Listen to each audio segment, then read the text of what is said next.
Hello and welcome back to another video. Today's video is on the top 10 worst albums of 2022.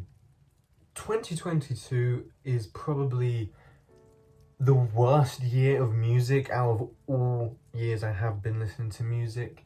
And I'm not saying that because I'd say 75% of the albums I've listened to this year have been good, if not great. Some maybe mediocre.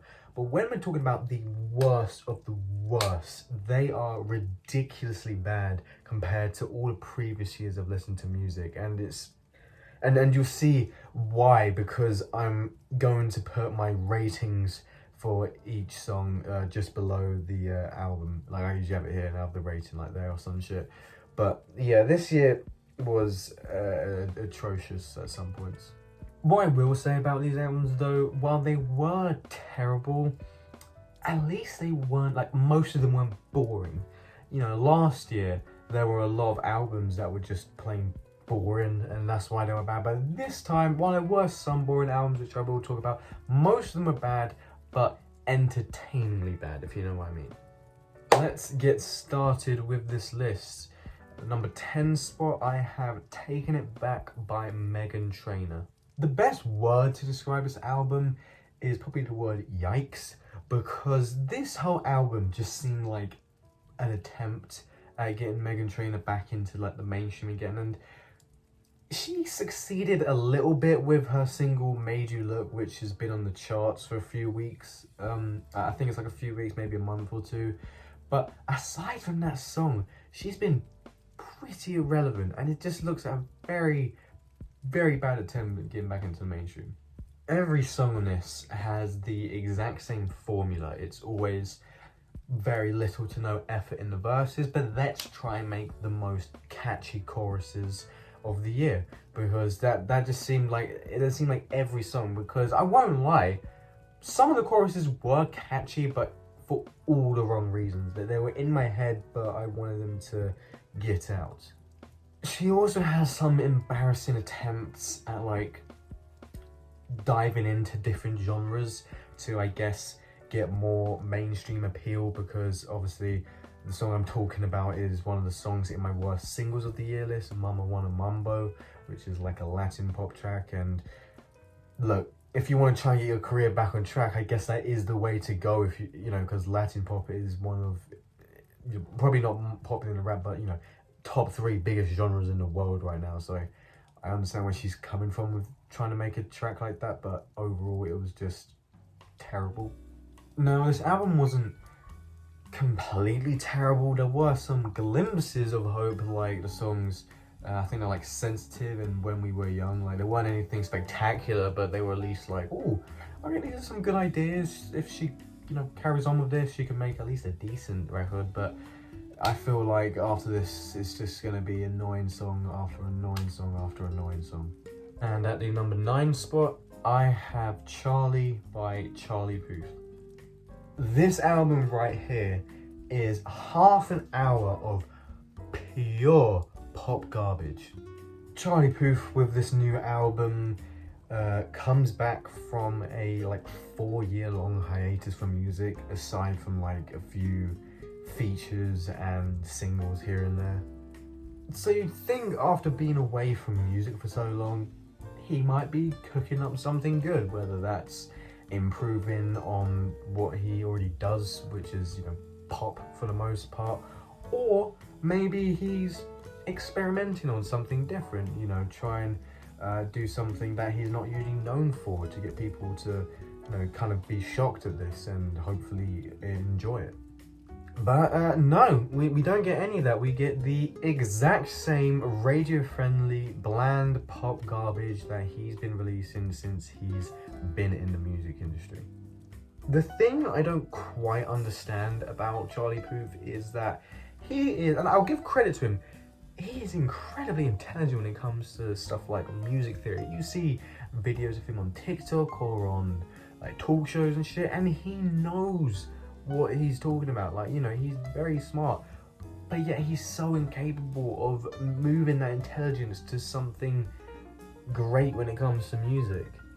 I just don't understand how he makes consistently bland and boring pop songs one after the other, and they turn up obviously on this album with songs like Loser, No More Drama, When You're Sad I'm Sad, and Marks on My Neck.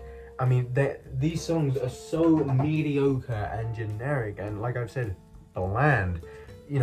You'd see more musical intensity from someone spitting onto the pavement. There's also some really awful attempts at trying to be clever on this album, and I wrote some examples down on this phone here, so I'm just gonna say it. So he has a song called Light Switch where you hear the line, "You turn me on like a light switch," and then you hear light being turned on. A song called Left and Right where he says, "I can hear you over here and over here," or some bullshit like that. And one time he says that you hear it on the left ear and the right ear, so he's like, "I can hear you over here, I can hear you over here." And then the worst culprit of this is on the song Charlie Be Quiet, where, whoa, he's not actually quiet, he's pretty loud and obnoxious, and for the most part incredibly annoying. Yeah, just some really insufferable attempts at trying to be a smart ass. It's just ridiculous. But I do want to say, I want to end this segment on a lighter note, because in my opinion, I think Charlie Puth can make a good album. Whether, I don't think it's going to be groundbreaking, but I can definitely see him making at least a tolerable listening experience. Because look, despite him having 4 years to make something different, he makes the same shit again. I still think I have some hope that he release something good. And I say that because we've seen artists in not similar positions, but they've made really bad pop music and then gone on to make amazing pop music. Prime example, Charli XCX, right? First album, some decent songs, but for the most part, bland pop music like this.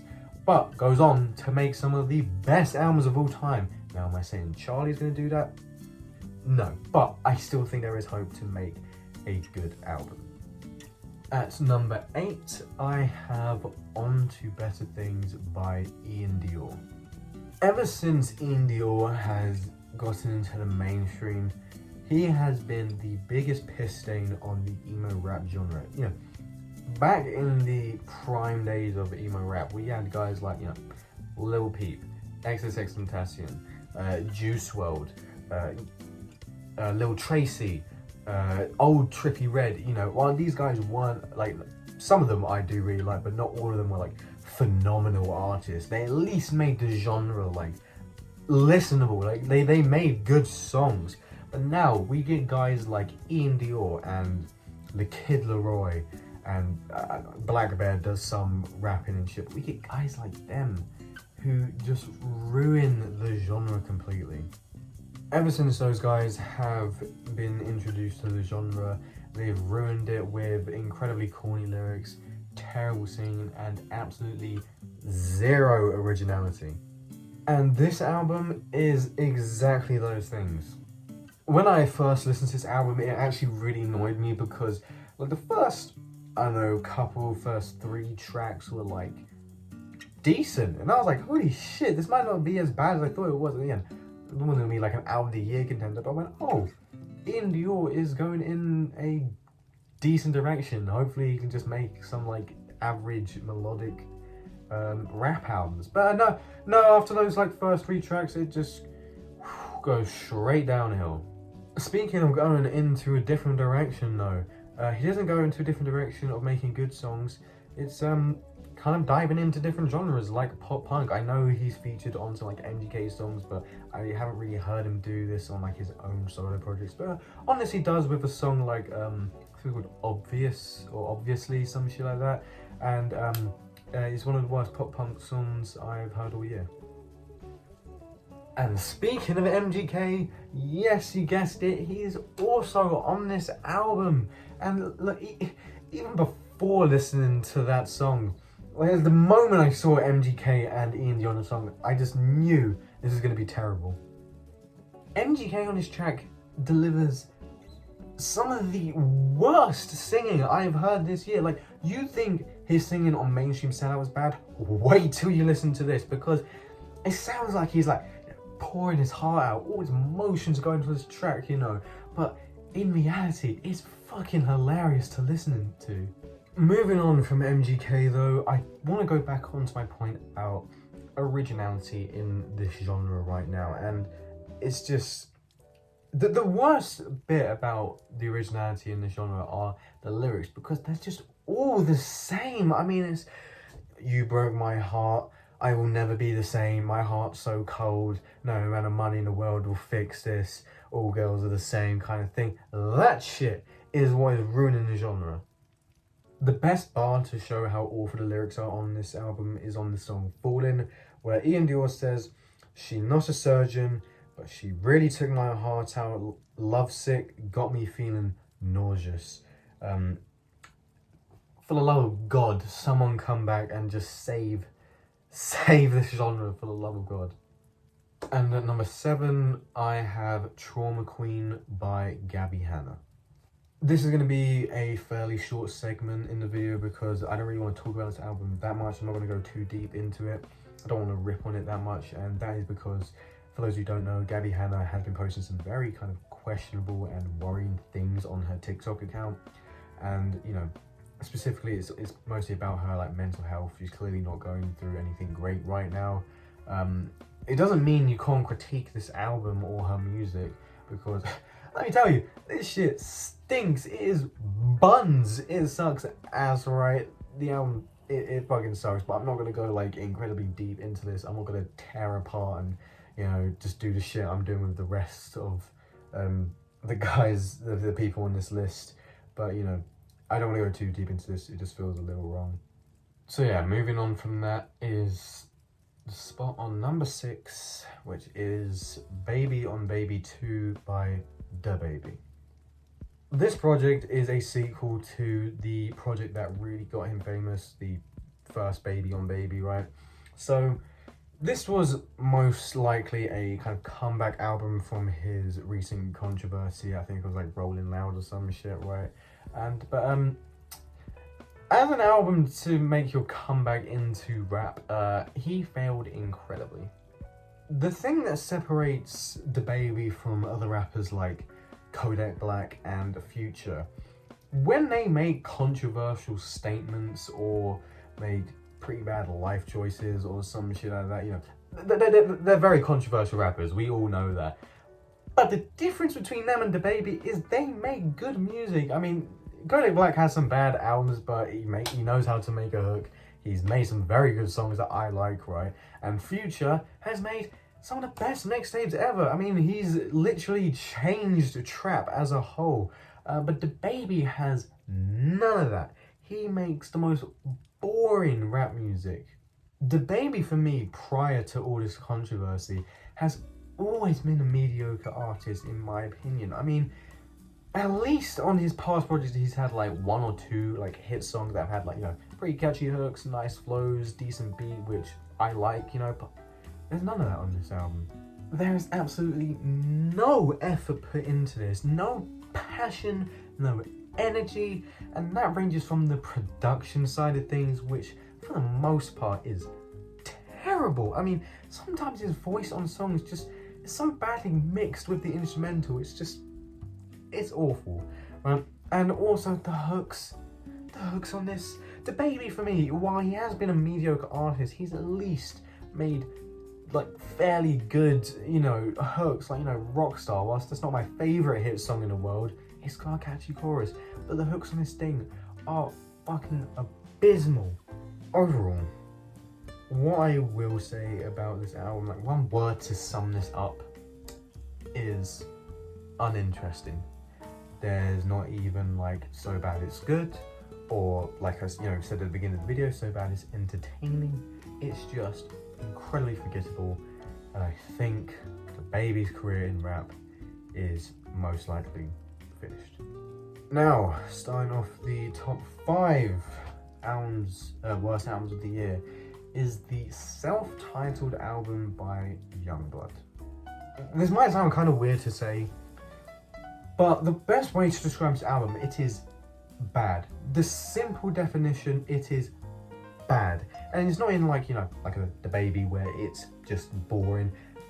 Everything about this overall is bad, like musically bad. His singing sucks ass. I mean, at some points he's trying to sound like Gerard Way, if Gerard Way tries to be as radio friendly as possible. The instrumentals on this are awful. For the most part, it's the same formula each time, aside from like the track I Cry To, but even when he's doing something different, it turns out to be fucking awful. The lyrics on this, you guessed it, suck ass, especially on the song Die For A Night, where he says, "Pain is a language I can read, so I'd rather be illiterate tonight so I can sleep. I know it will come out eventually. Can you show signs of weakness asymptomatically?" Apologies if I'm saying that wrong, I probably am. He's trying to be so poetic for absolutely no reason. I guarantee you, he does not know. If I asked him, what does asymptomatically mean? He wouldn't be able to say a thing. One thing I will say that I was quite impressed with on this album was, there was only one feature on this, right? And that was Willow. You know, fairly big artist, right? You know, comes from the Smith family, you know, has made some alright songs. But yeah, she's the only feature on this album, and somehow manages to be worse than Youngblood. I mean, at least when she was on MGK's album, she was actually, I'll give her the most, she was actually pretty good on that song. But on this song, oh my god, I have to give it to her, because I didn't think that was possible to be worse than Youngblood on a song. Speaking of MGK though, at number 4 is his album Mainstream Sellouts. Why? Why was this released? This is the equivalent of a terrorist attack on pop punk. My god. But there are worse albums that released this year, that's why it's at number 4. But this was probably the first album I was visibly shocked by. My jaw dropped at how horrendous this thing was. I don't understand MGK's mindset when it comes to making music. I mean, it seems like he's at the, you know, the talking board, the long ass desk with all the other people on his label, whatever, right? And you sit him down and go, I want to make a new album, right? Oh, what are your ideas for this album? Let me think. Let's have the most generic pop punk instrumentals of all time. Yeah, that sounds great. That sounds great. Is it alright if I have terrible vocals, awful singing throughout this thing? Yeah, sure. Fucking go for it. Bad features like Ian Dior, Black Bear? Fucking go for it. And how about some of the worst songwriting in history? Be my guest. What is this? I want to remind you who MGK actually is. He is a grown-ass man who is also engaged to Megan Fox, right? I'm pretty sure they're engaged, right? Writing heartbreak songs, which there's two reasons why there's something wrong with that. One, like I said, grown man doesn't need to be doing that. For the second reason, and that's because he has someone that loves him. Does he not see the irony in that? And, you know, he writes songs like from the perspective of like a teen romance film, which makes sense because he's also attracted to minors. He even branches out with his lyrics, not just being corny over heartbreak, but just straight up lying. I mean, he has this, like a line off the top of my head, I think it's something like, I'm a genius, I could have made Donda. You couldn't even made, like, Jesus is King. You couldn't even made one song from Jesus is King, let alone a whole fucking album like a Donda.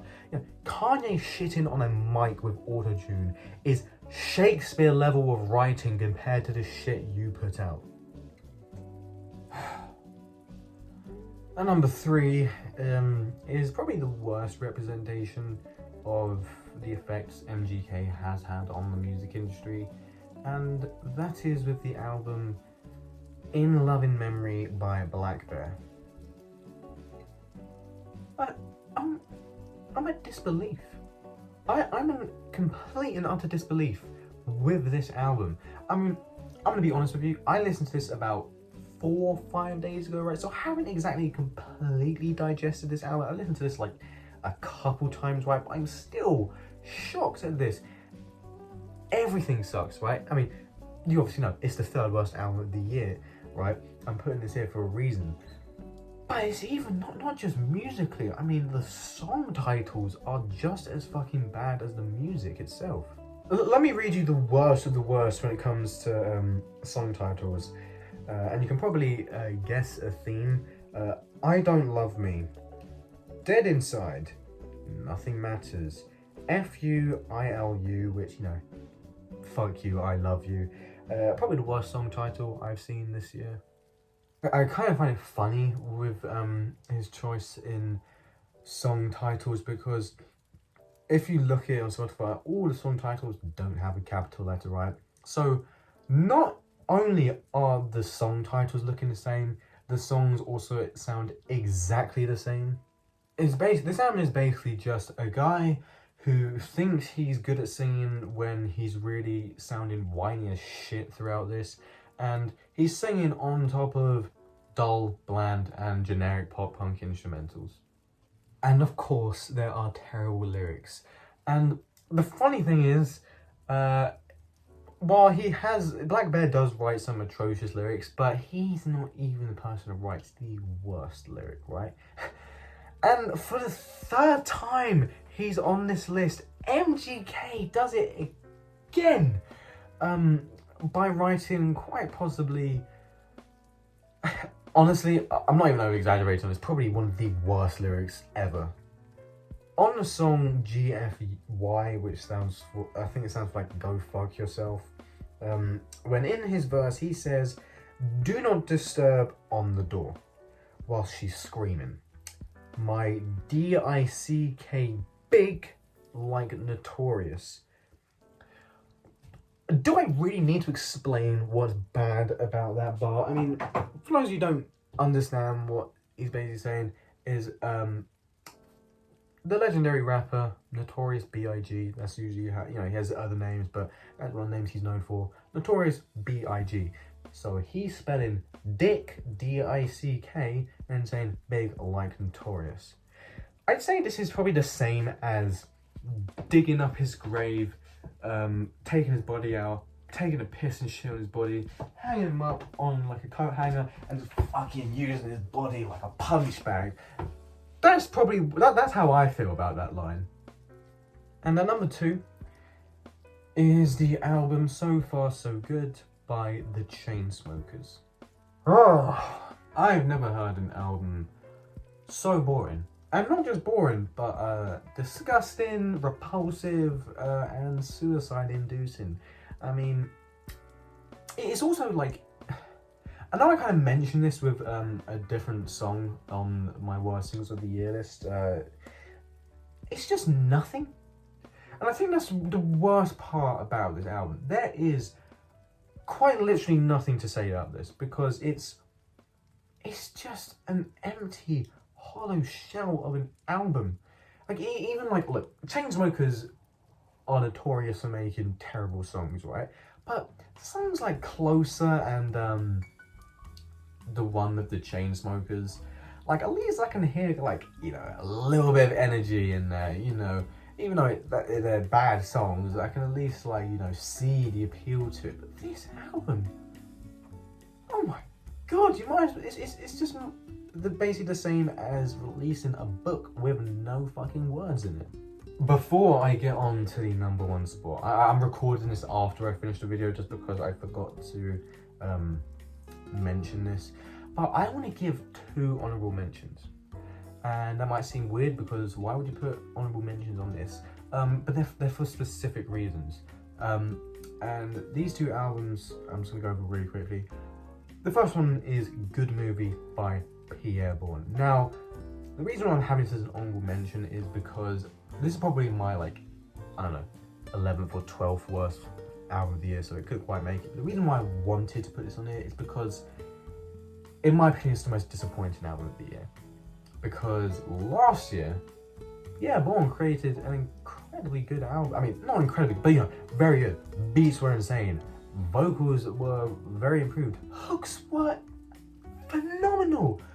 This album does none of that, so I kind of wanted to give it a mention because, in my opinion, it was the most disappointing album of the year. But the other one I want to mention is, I believe it's called I Admit, or I Admit It by R. Kelly. And the reason why I put it as an honorable mention is because I couldn't listen to it because it wasn't anywhere. I think it is on YouTube, but I'm not gonna listen to that shit. You know, so I want to put an honorable mention because if I did listen to it, it would most likely be on this list, but I'm like, it's gonna be bad. I've heard some of the lyrics on TikTok, so yeah, I'm just having it as an honorable mention, but that's really, yeah, moving on to the number one album. And we finally reached the number one worst album of the year. And I think I said this last year with my number one least favorite album of the year. I think I said it the year before, right? And that is, this is not just the worst album of the year, but the worst album of all time. But it's not the same as those other albums. It's not the same, because I really mean it this time. I generally don't think there will be a worse album than this unless these guys decide to make music again, which they might. I'm not looking forward to that day. And this album is The Brave by Tom MacDonald and Adam Calhoun. The best way to describe this album is basically the soundtrack to truck driving, beer chugging, patriotic American Trump supporters on their way to a Trump rally. Like, this is the shit they're bumping in their car on the way to that rally. The worst part about this, I would have to say, are the lyrics. And while some of it is very corny, it's not just like, it's not just corny, it's really concerning with some of the lyrics, because, I mean, sometimes it's just downright racist, sexist and transphobic. It's just really like, you know, at least with the other people, they're just calling you in like, my heart's broken, you know, but this is like, whoa, you should not be making songs writing lyrics like this. There are some downright like horrific lyrics on this album, like generally, like, and just concerning overall. There's one where Tom MacDonald basically says, systemic racism doesn't fucking exist. That is basically, like, he said like, systemic racism, you can't convince me that shit is real. Okay, going off bold there, fucking hell. And he also has one where it's like, he compares a man wearing a dress to white people wearing blackface, like doing blackface and shit. You know, what is that mindset? Like, well, if men can wear crop tops, I can surely embody racial stereotypes. I mean, yeah, I can paint my face black and do some incredibly racist shit. It's so different. It's so different. One is accepted for a perfectly understandable reason, and the other one, you don't see that shit anymore on shows because it is morally wrong. Bigotry aside though, I mean, the beats are fucking dull as hell. They're incredibly boring, as well as the choruses on this. I mean, for some reason, a lot of the times they make it so like overblown and try to look intimidating, when it's just kind of depressing to see just like two white guys just basically being like very insecure about who they are, to project it onto making incredibly fucking awful music. You know, this album is so bad that I know I haven't done it. I've given it 0 out of 10, right? But I was very on the urge to give it like a negative rating, but I feel like if I started doing that, I'd probably just start doing negative ratings for different albums. But I might just give it to this album. It's like a -5 out of 10. You know, it's just like I said, it's so concerning, because at least the other albums, they fucking suck. But at least they're just making music. You know, while I think they shouldn't, they're just making music. It's harmless for the most part. This is like, people can listen to that shit and believe it. You know, knowing the right-wing rabbit hole on YouTube and shit, they hear systemic racism real. They're typing that shit up and going down a whole different like pipeline, which can lead to them doing incredibly awful shit. You know, why couldn't it just made like a boring rap album? Like, just get rid of all the racist shit and just make a boring rap album. That's just way better than what you're doing. And the pain has ended. The top 10 worst albums of the year list is over. Yeah, I know this has come out late. You know, it is 2023 right now. I couldn't get it done in time. I went to Ireland for a bit. I was kind of busy after that, just doing some work that I didn't have time to write the script and whatever. But yeah, the best albums of the year list will be coming out soon. So yeah, that is the end of the video, and yeah, can't wait to show you the best albums of the year, because it's been a lot of pain listening to these albums again, just to kind of get like an understanding of what I need to write about. It's been painful, so I'd appreciate a like, at least. I never normally say that, but I'd appreciate it. And yeah, that's it. See ya.